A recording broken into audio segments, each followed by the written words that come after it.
Hey everyone, welcome to the channel. Today I'll show you how to find your Twitter login and password if you've forgotten them. Basically, how to recover your account. There are two ways. You can also check on your phone, by the way. On iPhone you can find it there too.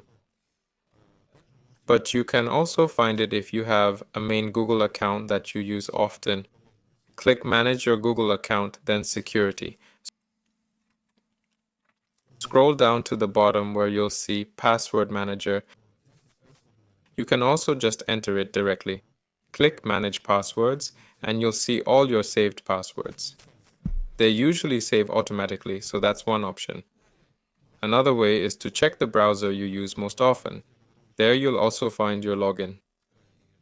Click the three dots, for example in Chrome, go to Settings and search for Google Password Manager.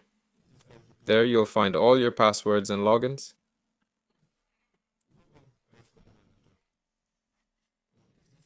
That's all folks.